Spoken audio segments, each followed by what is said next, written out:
Hello and welcome to the Swim Brief. Welcome to Eric, who's here. Joel could not be here. He had to go to the dentist. This time I'm not actually making up a weird story for Joel. I'm just telling the real excuse for why he can't be here. How are you, Eric? I'm doing all right. He didn't say whether or not he was really upset that he had to go to the dentist over the podcast, so I'm kind of questioning his dedication to our friendship. Yeah, it seemed like he was dentist appointment's something you schedule well in advance. Yeah. It doesn't come up as a surprise. Yeah, you know? yeah. So hopefully it's nothing too bad, but at the same time, it's like, I think he's just kind of skating us. Yeah, well, that would be normal.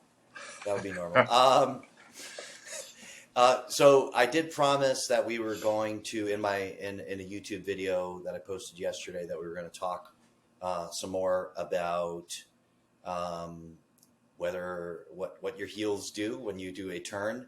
But we want to save that conversation because, Joel, we want him to be here for this conversation because a lot of people know that listening to somebody ramble for several minutes often results in 10% kind of genius. And that's the Joel soup that we like to serve you. You just sort of like you go on a journey, you don't really know what's happening. And at the end you go, oh, wow, I really did actually learn something from that. So we don't want to deny people that experience. Instead, we're going to talk about when is the right time or what considerations you should have when you're changing your job as a swim coach. We have a little bit of an inspiration in this week's news. For that, Eric is just found out 10 minutes ago that he's going to be going off about, quote, perfect form or perfect technique. You can use that trigger word for me. And then I have a bit of a rant that we'll see what Eric has to say in response to about the term accountability and the way people use it as it relates to coaching. So first, you talk about this. The inspiration for this is an article that SwimSwam posted earlier this week that the Swimming Canada's High Performance Center hired an assistant coach. And like I always warn people not to do, Eric, I got down into the comments on a SwimSwam article, and people were giving this guy basically a hard time. Well, there were a couple of things they were giving him a hard time for. I only want to focus on one. One of them was, how could he walk out on his club team? He coaches for Etobicoke, or he did coach for Etobicoke, which is traditionally a very high-level club swimming program in the Toronto suburbs, I believe. And he's left that to take this job at the High Performance Center. And people were like, well, it's October. You can't leave a club in the lurch in October. And I think I've seen a variation of this since the beginning of time with coaching job changes. It seems to me, I was saying to somebody yesterday that if you go by some people, there's very, very, very narrow windows of time where it's appropriate to change jobs. And it's a little bit different for college than it is for a club, but there's these sort of narrow windows, and then only if you gave massive amounts of notice. And it seems to me to be completely out of touch with the actual process by which people change jobs or, I don't know, live life. But what was your reaction when I asked you to think about some of this? I actually refer back to my own experience as a coach and leaving the team that I had my first head coaching position that I did. And there was a couple of situations where I was applying for jobs, didn't get any traction, whatever it was. The timeline fit better for club coaching as it was. Trying to get a collegiate assistant job is an easier time to leave because you're probably leaving July, August, or you have the opportunity to work with the college to be like, hey, I'm going to officially land in whatever city in early to mid-August. So I'll be able to start some stuff virtually, get all the paperwork done in July, do all the NCAA testing, and then show up when it really truly matters. But my situation came about when I was leaving HLA in Nebraska, and the number of conversations that I had with people in making the jump when I did was that there really is never a good time to leave. You know, there are perfect situations that would be amazing, but you really can't dictate anything within your own personal life and personal career because of, you know, the whole, like, it's, I don't know, the best way to say it is like, it's just the misconception of the greater good. You continue to put yourself behind all of these other people that you do care about. You always end up pushing yourself down, and that has a lot of psychological implications too, let alone job possibilities. So I left essentially left November 1st of a short course season for the club team that I grew up on, taking over the senior program for them. And the reality is I was shifting to a much narrower focus, something that I was really excited about. It was home. There was a lot of that stuff, but I was leaving November 1, which is kind of crappy. You know, the people around you have to pick up for whatever it is. Now, the other side of that coin is that when you leave in Nebraska November 1st and you leave after your fall focus season, right before the combined high school programs start. So I don't talk to any high school kids practice-wise from the second week of November until they get back from, you know, their conference and championship and state meets in the middle to end of February. So my primary focus as the head coach disappeared for, what is that, like 11 weeks or something like that, 13 weeks? Yeah. So that's kind of the long and short of it. There's never a perfect time. You know, it simply won't come up, even if it is the situation that it is. Where, but you know.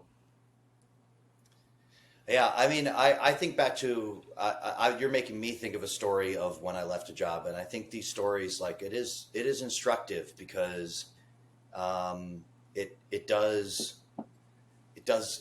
I don't think anybody looks back like 5 years on a coaching change and goes, yeah, and that was really awful that he left in November. Like that, it's a very immediate reaction. And I think if you're getting, like, people are upset that you left a job. Hey, look, I remember when I was swimming in college, this is my introduction to swimming at Colby College. We had a meeting before the season even started. This is the opposite of what I'm about, the point I was about to make. And sorry, my head coach called us all into a meeting, and I guess he had gone to interview for a different job, and he was really upset because people on the team had caught wind that he had interviewed for another job and thrown a party because they were so excited that he might leave. Man, I had no knowledge of this. Like, I had not been on campus when this had happened, but he wanted to yell at everybody about it. I think that's the opposite of the reaction you want. When people, like, if people are celebrating your departure, that's not a good sign for the relationships you had on the team. Don't bring in the freshmen who've never experienced you into that don't party. Tell them that. You can certainly don't tell talk anyone. to your captains. Right. But anyway, you know, like, if people are really upset that you left, that's because they think you're a good coach or they had a good relationship with you. You know, you did your job well, essentially. So that's step number one. But a lot of people know, who listen to this podcast, know that I coached in Denmark. What a lot of people probably don't know is that the first job I had in Denmark, I was only there for 3 months. I was on the job for 3 months before I changed jobs. Now, that is not how anyone draws it up on paper. You don't move across an ocean to take a job and then leave it within 3 months. But I had agreed to this job actually far in advance of when I started it. It was at least like a 6-month period. I had signed a contract to do a certain job. And the job in the contract that I had signed was that I would be one of 2 coaches on the senior level of the team. And in the intervening time, the team lost their age group coach. So they came back to me and they said, would you be willing for the summer to coach our age group team? Because that's actually where we need a coach here. And I was like, yes, I would be willing to do that. Let's make a new contract. Let's put it on paper, right? Let's put it on that I will coach the age group team for this 3-month period from when I land until the end of the year. And you can work on hiring somebody new to do that job. And then when the next year starts, I will do the job that I was contracted to do. And I got over there, and within 2 days, they had fired the person that I was meant to be coaching alongside with, replaced him with a Spanish man who could not formulate sentences in English, and sort of thrown us together and said, you guys just figure this out. And we could not figure it out. I mean, communication was a massive issue. It was extremely hard for us to figure it out. And by the end of the summer, they were saying to me, well, why won't you just continue doing what you're doing? And they were putting pressure on me to just say, like, hey, next season you should just continue coaching this age group part of the team. And I was sort of like, well, that's not what I signed up for. That's not what I moved across the ocean for. And you really changed a lot of the terms for me in the other way. So I left the job. I took a head coaching job somewhere else in Denmark. And I think the parts of this that are instructive that I come back to, and there was a coach that asked me this question and brought this article up to me, and that's why we're discussing it on here today. Like, if you don't think that every other person that is involved with your team will make the best decision for themselves at any given time, or what they believe is the best decision for themselves at any given time, you're kidding yourself. Okay? That team, that board of that team, they obviously had some issue with the guy who had been coaching there. They wanted to replace him. So they hired somebody else. That's their right to do that. It also was my right to say, this is not what I agreed to. I'm out. You know, swimmers leave your team. When they don't like being on your team anymore, it doesn't work for them, and they want to do something else, they leave your team. They don't go, oh, you know what, it's October, it's not a good time to leave the team, or it's November, it's not really appropriate for me to leave at this juncture. So I think coaches on the front level, they set themselves up with an impossible standard. I must be perfect, or else I can't expect anybody else to be good. Yeah. Right? And it just doesn't make any sense. You have to, when it comes down to your career, you have to make a decision for yourself. Yeah. But that leads me to my next question, because I'm interested in what your answer is. I think you're a person, one of the reasons I like having you on here, Eric, is you have a high moral character. So like, if we say this is a personal decision, what goes into that personal decision as a coach? Like, what kind of considerations were you making when you said, I would like to go somewhere else? I'm going to make a change. I'm going to make a change when it's good for me. What kind of criteria did you use?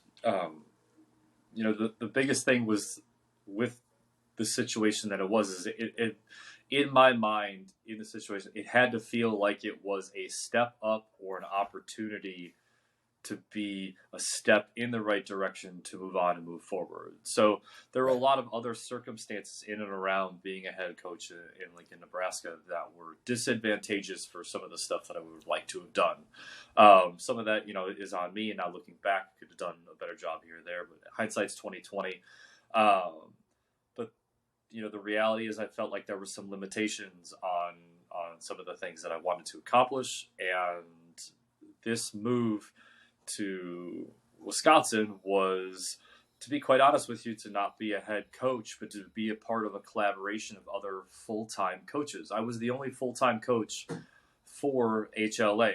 I was responsible for all of the wet decisions, which I didn't mind, and I had a lot of say on all the dry side. I had one of the few situations where anytime you hear a club coach talk about a good board situation, I had a really good, healthy board situation. I had a lot of professionals and educated people who realized they weren't swim experts and they weren't going to get into some of that stuff, just help them understand. In any event, I digress. But looking at going to Wisconsin, I had like I said, I had a narrowed field of what I was working towards. I had the opportunity to work with a head coach, so I was no longer the head coach, but we were going to essentially collaborate and be a unit moving forward because I was the only one on the staff with head club coaching experience. So between my 9 years and his few years there, we were going to have something unifying. And this was a sleeping giant. This was an opportunity to take this club as it was, which was really great on the age group side. And there was a lot of turmoil and changeover on the senior side. So this was another situation for me to help the club that I grew up on and move in a direction that it was. So I had different access to pool time, more pool time, not pool time. During the high school season in Nebraska, your pool time starts after the high school practices end. And because of the other groups that would take priority, it's gotten worse since I left. So there were times where, our age group program was starting practice at 8:30. Our top group was like 8:30, and I wouldn't make them go to 10. So we go 8:30 to 9:30, or it would be 8 to 9:30. The current team has got sometimes where they start at 9, which again, club hockey has to deal with that, but it's not something that we're necessarily used to. So it was just an opportunity to, and then the other thing too, along with that, it was looking at the schedule and looking at the situation, not having to have to be at every meet session. I was going to look at a possibility of increasing my quality of life and some of the experiences that go with that. So would still be on deck, 4 times a night, whatever it is, but I'm there for a senior session, and that's it. I don't have to be there prelims, in the middle, and then at night on big invite weekends. I don't have to do a 45-hour weekend anymore. I'd stay through warm up to talk to age group kids, but that's just the connectivity. So I'm hoping that kind of answers the question. If there's anything that's missing from it, certainly kind of go back and touch at it. But one thing I will touch on when you talked about, people will always make the best decision for themselves.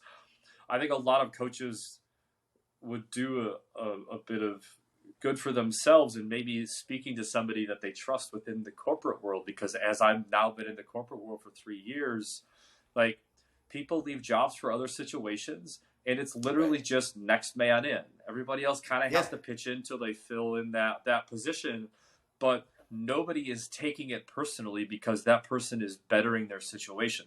All of the parents that were really like rah me and in my corner and were, both very positive and supportive, but also holding me accountable, the next section that we talk about, they were disappointed, but they got it. Like, it was the first thing that they said was, congratulations on this new opportunity. It wasn't like, you're letting down my kids and the team's going to be in shambles, whatever it was. That wasn't the case. And, and I actually did work. The first month I was gone, I helped because we were hosting a meet in the 3rd week of November on the age group side. So I still processed entries. I still worked with the board that was trying to organize the meet because I was so much in charge of it. I was as the meet director. So it was just, if the situation wasn't the way it was, I would have been like, November 1, peace out. But great people around me. So I would say the considerations that, and this answer has probably changed. Actually, I know it's changed over time. So I'll tell you where I'm at right now, and that this doesn't necessarily 100% relate back to the story that I had. I basically have 3 considerations. Maybe it's 3.5 if we get into it. And some people might blend this, some of these into one, we all have our own categories. Anyway, and these are in rank order, I will say. My number one consideration is my own health.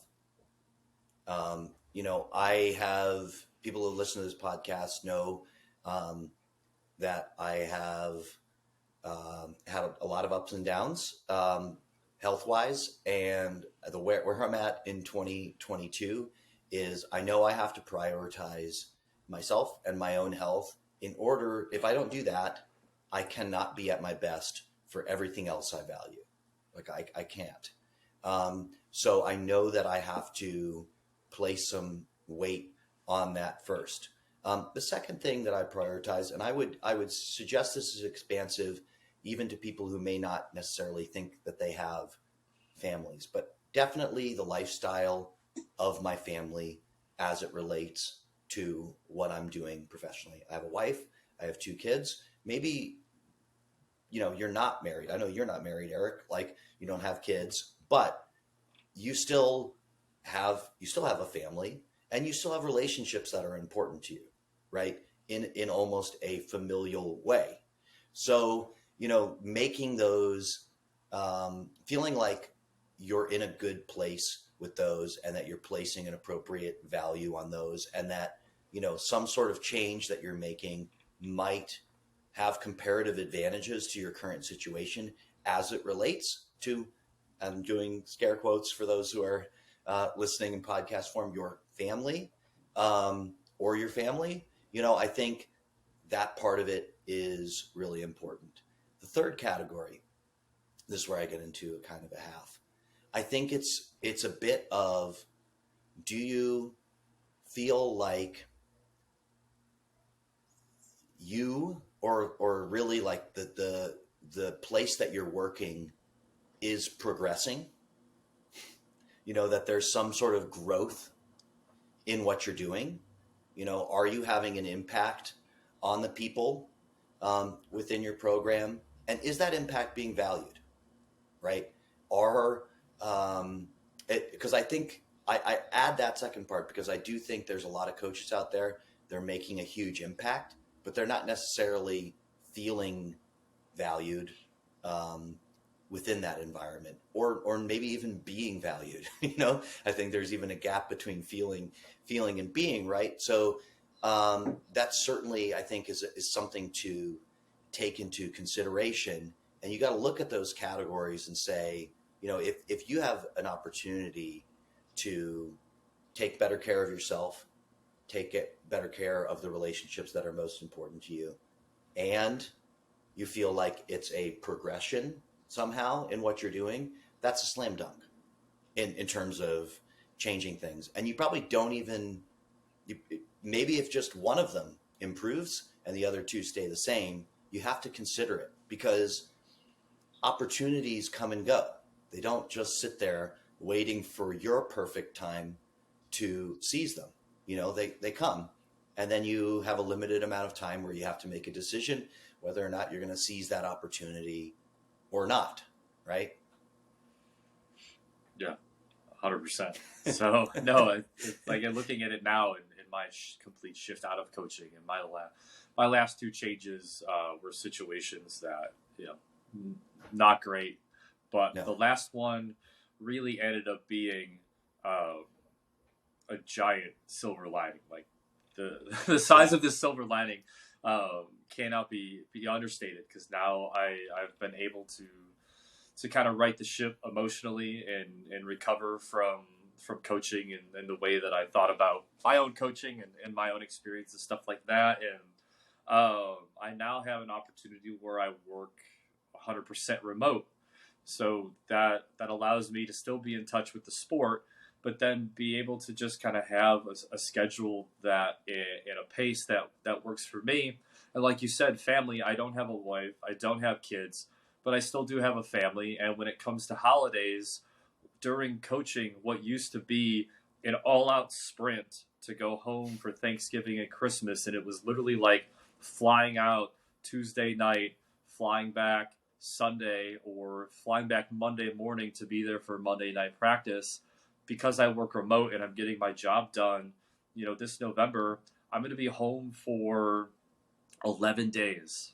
And I'm going to be working remote for part of it, but I'm going to be able to spend 11 days back home during Thanksgiving, which is huge. I get to see all of my family that's still in Wisconsin and just be somewhere else for a bit and still manage my job and, fill out my TPS reports and get all that stuff figured out. And, have the same opportunity for Christmas, which never would have had in coaching. And some people value that and some people need that and some don't. But this is kind of where I am right now. And it's fantastic. So it's what was needed. And I hope more coaches realize that they do have to put some of those other priorities other than that badge of I'm always there for these people and I will always make the decision that is best for the team, which in reality, the best decision for the team could be you getting out of town for a few extra days and letting your assistants have the opportunity to step up and show that they can run the team. So maybe you actually can have a real vacation when it fits in time for your vacation and not within the context of a season. Obviously don't leave during championship season. There's nothing wrong with going away in May when it works for your wife and your kids, Chris, and be like, this vacation means I get to stay married and I get to keep seeing my kids. And that's more important, right? So priorities. Yes. Okay. I think we've talked that one all the way through. Listeners of the podcast may not know, because you can't see our incredibly impressive physiques over the internet, but Eric and I are both amateur bodybuilders and we share articles with each other. Eric likes to send me articles from a particular site that he visits often. But I think the one that you sent me today has implications well beyond our amateur bodybuilding and into just like the world of doing anything really. Yeah. And it's all about, I'll sort of actually, why don't you summarize the article and then I'll respond some of the points. For those of you who are interested, it's a little bit along the lines of the dates and plates, just with a bit more science and like very dry situations to it. The website is tnation.com, t-nation.com, and it is a lifting and bodybuilding site. Now, they do have some conflicts because they sell supplements, so they do kind of push some of the articles that they have, but everybody's got to make money somehow. But the biggest thing that I like about this is that they cite scientific research, and they are not afraid to admit that some of the scientific research doesn't have a control. It's not the gold standard. There's some anecdotal stuff. Here's where some of the pitfalls of this information is, or it's like, hey, this involves animals, but you can't completely discount some of the biological responses to some of the stuff because we all are still animals. But the article that I shared today was from one of their certified strength and conditioning specialists. A lot of these guys have masters and some even have PhDs. The inconvenient truth about perfect form. And the author goes on to talk about some of the pitfalls of being too obsessed with technique and not really thinking about just the situations where that might not need to be there, or the situation, the situations or the implications of not having perfect technique and what you need to understand in the short term versus the long term. So it was, if you can find a way to read this article and associate it with the swimming world, which is I know we're gonna talk about. And one of the things that came up into my mind in going through this and one of the references that he had was some coach that was making somebody do a lot of Olympic lift lead up for 6 months with a broomstick. And that immediately took me into the world that was total immersion. So any of the listeners here who are too young for the total immersion fad, it was basically everything about being slow and completely perfect and not a whole lot of, it was way beyond USRPT. Like it was a lot of slow movements, a lot of drills, not a lot of effort, not a lot of intensity. And that was supposed to be enough to really get you to where you need to be. And in the meantime, everybody was swimming past you, even though you were looking so perfect. That's the big thing. And I guess I'll just let you kind of go into what some of the stuff that you wanted to ask or talk more about. Well, it's a very time. I will just say a couple comments. It's a very timely message. I'm going to be coaching Dryland tonight. We've just started doing Dryland in the group that I coach here at Wahoo's Synergy Dryland, which is Katie Hoff and Todd Anderson provide programming for us. Shout out to them. And so I'm not designing any of the workouts.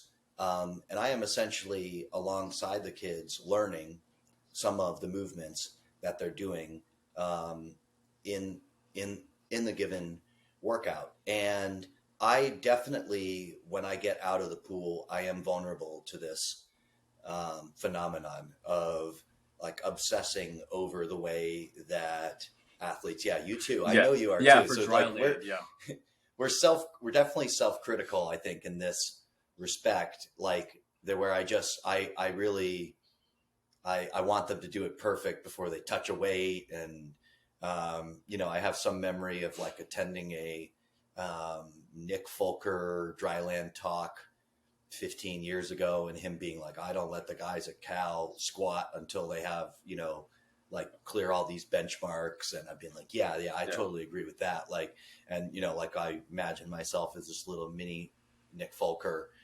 holding sort of the same standards. And I think, of course, the value of that, the core value of that is good, right? I mean, you want people to pay attention to what they're doing. It's about to being be careful, safe. to be thoughtful, to be safe in everything that they're doing. But you can have too much of a good thing. You can come in there and just start obsessing. And, I'm noticing the contradiction in my own coaching through this article, where sometimes I come to practice and I see kids like swimming in that style where I can tell that they're really just trying to, I call it techniquing, because I don't like the term technique. So that's a derogatory term with me. They're trying to swim so carefully and so pretty. I say, it's not a judged sport. It's not diving. It's not figure skating. We're going to swim to the other end and we're going to see who's fastest. Right. And so at a certain point you do have to let go, and go. And I can see, I guess, through this, I have more comments than questions.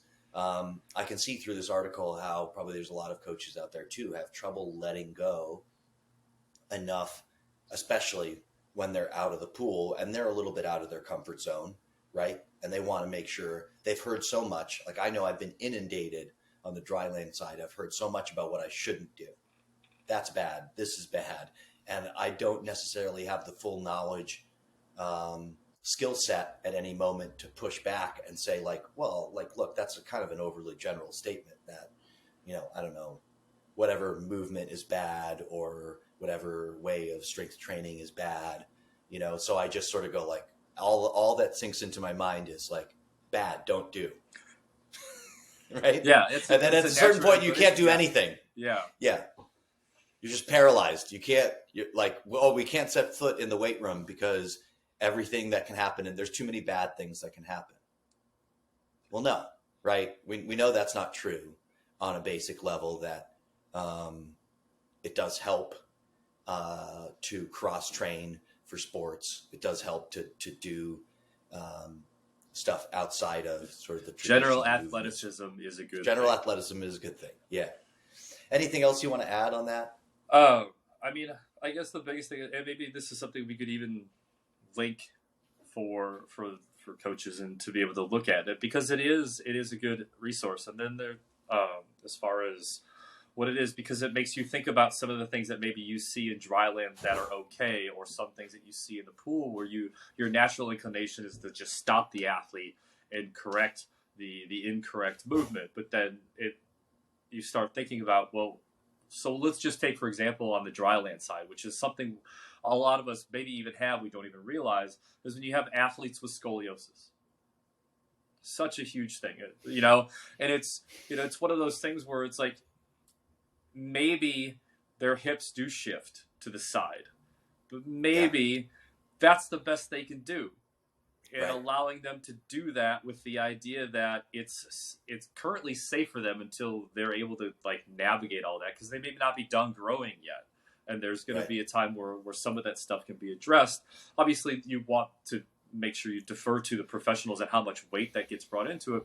But scoliosis is one of those things where you're not a professional. You have to just, they're not hurting themselves. Everything's okay. Um, Yeah. In the same thing with the pool, and some kids just don't have the range of motion yet. Just take a step back, breathe, and realize like whatever they're doing, if they're not squatting deep enough, but their heels are on the ground and their knees aren't traveling past their toes, they're working on it. As long as they're focused, they're working on it, and just give swimmers the benefit of the doubt that they are trying, and that if you want to have a conversation with them, it's like, what do you try to do? They might actually be able to articulate. It's like, well, my ankles are super tight. I can't really do this, so this is how I'm able to navigate it and get the proper setup and the proper movements and stuff like that. So, and then on top of that, like you said, since we're amateurs, it does talk about what to do with, with yourself as an older athlete, and realizing that maybe you don't need to lift 5 or 6 times a week because you're not 21, you're 41, and that kind of thing, because you could be running into some of your athletes who are 17, 18-year-olds that don't recover like 14s. And even though 18-year-olds recover quickly, they don't recover like they used to when they're 14. So just having a little bit better understanding of everything in totality versus just like you said, this is wrong. This is like safety focused on exercise is one thing. Kids just might not be where they need to be now versus where they're going to be in the future is okay. Yeah. So. Yeah, I think extremely well said. And you're ringing my bell because people who know me know I am extremely dedicated to working out, almost maniacally so, in terms of like being consistent with doing it. And even last year, I was doing 5 days a week, and it was 5 days in a row. And I think I probably could still do 5 days in a week, just if it wasn't 5 days in a row. But, when we get to the weekend and, that's my time to spend, referring back to our early conversation with my wife and kids, like, I don't want to go leave everybody another time to go work out. Yeah. So it's sort of, the weekends were off bounds, and I just had to accept that 4 days a week was better. Yeah. And it is better. Yeah. It is better. In about 3 years, you're going to be like, oh yeah. It's 3 days a week. Yeah. It's definitely better. I did that to myself. It cost me last summer. It ended up costing me months to try to recover from elbow issues, and I'm finally better with it. So, Yeah. Okay. As promised, I want to get to this final topic. It is just something. You have little things that are floating out in the ether. I think we call this grinding my beans. There's things, they float out in the ether and they get underneath your skin and they just start bothering you. And for me, I start thinking about why it bothers me. When it gets I get at least halfway to understanding, then I talk about it on the podcast. I don't bother to go all the way because I'm trying to teach myself to work through things before they're perfect. Referring back to our last topic. So I am bothered a lot of a lot of what I see discussed in coaching circles using the word accountability. I think that accountability, I don't really remember when it became a coaching buzzword, but it's somewhere in the course of my coaching career. Maybe it always has been, but I feel like it grew in popularity, and it sort of had some ebbs and flows. But something I read recently popped up with it. And I think that a lot of the people who are using this language, I think they're missing a really crucial point. When I see people communicating about this term accountability, usually the framing of it is you're a coach, you have athletes, and you want them to take some individual responsibility. for what's going on in their practice, right? But often I find it's been applied to their results in the course of the practice. And the implication is that athletes are not necessarily taking accountability. That is, they don't have a high standard for themselves in practice. And therefore, they are not successful because they lack accountability or they lack a high standard for themselves in practice. I think in many, many cases, this is wrong. I think it's wrong. I think that much more commonly, what I see from athletes is that they have a high standard for themselves, and they don't want to communicate it because they're afraid of how other people might respond to them communicating their standard. If they communicate their standard to their peers, then every time they're failing to meet those standards, they're going to feel that social pressure from their peers. They're afraid to communicate it to their coach because, when they finally let their coach know what they want to accomplish, then coaches, all over them like white on rice about trying to accomplish it, because that's what coaches do, right? And they don't know how to deal with that situation. I think that's one of it. And then but they still have that high expectation for themselves, and when they're failing on it, they don't feel good, and it's causing them to pull back from trying as hard as they can. They're losing confidence in themselves. So this is a process I see over and over again, and so I see people going like, I've created this system where kids will know like when they're not meeting the standard or whatever, and I want to just say, they know.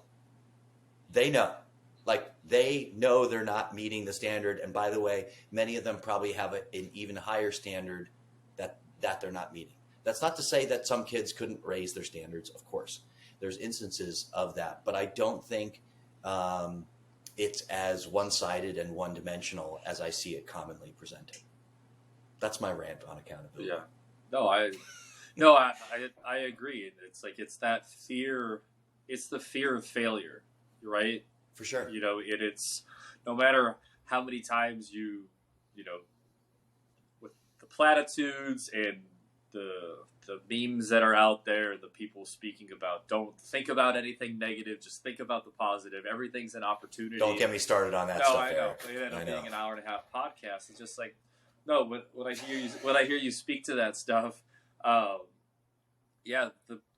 the one thing that I hear that's missing, and this is being able to reflect on my own life as a coach, is not being there for those athletes to help them with the emotional part of it, to help them understand it. Now, I don't have, that's where somebody like you comes in. I'm trying to plug you, with the positive psychology, a fair bit more background in how to help an athlete navigate that situation.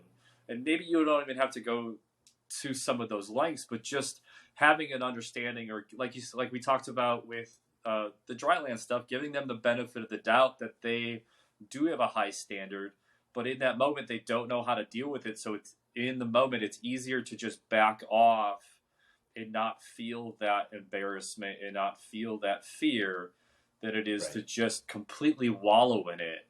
And that's really, really difficult. And the other thing that don't necessarily see with all coaches, but it happens more often than we all care to admit, is that having an unrealistic expectations of an athlete on a day-to-day basis. And what we're talking about is mental and emotional exhaustion and physical exhaustion.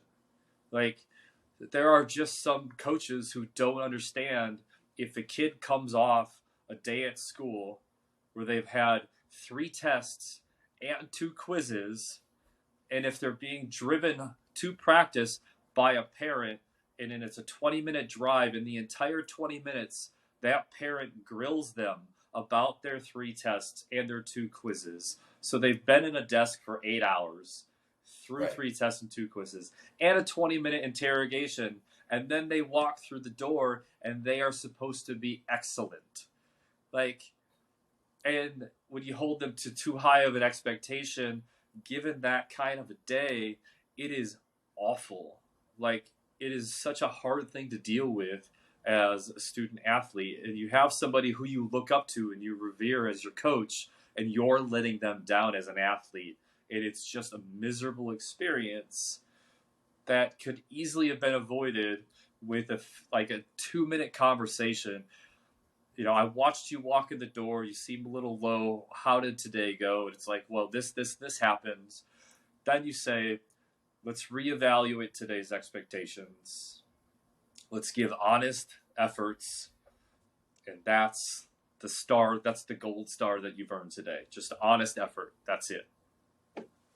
Yeah. See, I hear you on that. And I think there's probably a lot of people that would be a positive step in the right direction from what they're doing. But what I see is, and the one part I want to push back on is, I actually think it is possible to still hold an athlete to a high standard in that situation. Yeah. However, I agree. Right. Not no, I know you agree. So I just want to make sure it's clear for everybody listening on the podcast. I know you agree. But what I see is, and if we go back to the way that I discussed this, that what I see is fear is the greatest motivator. And so when we analyze this situation, oftentimes what you have with the athletes, like as I described them, that what's holding them back from giving their best honest effort is the fear of letting themselves down and letting you down. And what I see so often as a coaching technique is, I will try to override that fear with a greater fear. I'll put an even worse fear on top of it. You know, like I'll preemptively sort of scream at you or intimidate you in some way that, like, you are going to let me down if you don't try your hardest right now. And that long term, I think, leads to bad consequences in coaching. So it is possible to hold to a high standard, but we have to find a way to, instead of sort of overriding that fear with a greater level of sort of negative response, we have to provide some positive motivation. We have to provide some other thing that can override that fear. And that's extremely hard, right? As I said, fear is the best motivator. So you can't meet fear with like an equal dose of inspiration. You probably need 5 times as much inspiration as somebody is afraid to actually get them over the hump of doing something and being at their best, even in an adverse situation. And that's the part that's super hard. Yeah, you can't. I just the first thing that comes to mind is you can't raise it to chased by bears. You can't take what it is. It's like, I'm going to put it out. And after all, you run out. Yeah, like after a while, you run out. Like you can't make it any scarier. Yeah, like there is a limit to that. Yeah, and they'll crack, and you'll see it in the middle of practice, or you'll never see them again. Like that's one of the things. They'll take their money and they'll go elsewhere. Right, and they'll grow up to be adults and say, "Oh, that was a horrible experience." That's the last doing that, which is not what any of us want for the sport of swimming. We want kids to. I know at least. My dream as a coach is that some kid looks back on their time with me and says, "Wow, I didn't think I could do this, but coach inspired me, and like I rose to the challenge, and I found out something new about myself, and what an amazing experience I had doing the sport." So, and I think most coaches feel that way. So this is an interesting challenge, and I hope everybody that's listening, I hope if you have thought about the same topic, I hope to hear from you. You could definitely comment on the YouTube page. This is where I'm transitioning to the plugs, Eric. I'm getting so much better at it. You can comment on the YouTube page. You can like and subscribe. You can subscribe to us on iTunes. Thank you to everybody that already has. Again, the audience seems to be growing, so I'm really grateful for that, and love. I mean, it just makes it more fun when we know somebody's know somebody's listening. If you want more positive psychology-based content, Instagram, Christy_coach.com, Krista Sanders Coaching on Facebook. You can reach out to me via my website, christycoach.com. And Eric, thanks for another great week. Yeah. Thanks, Chris. It was good. Okay, see you next week. Bye.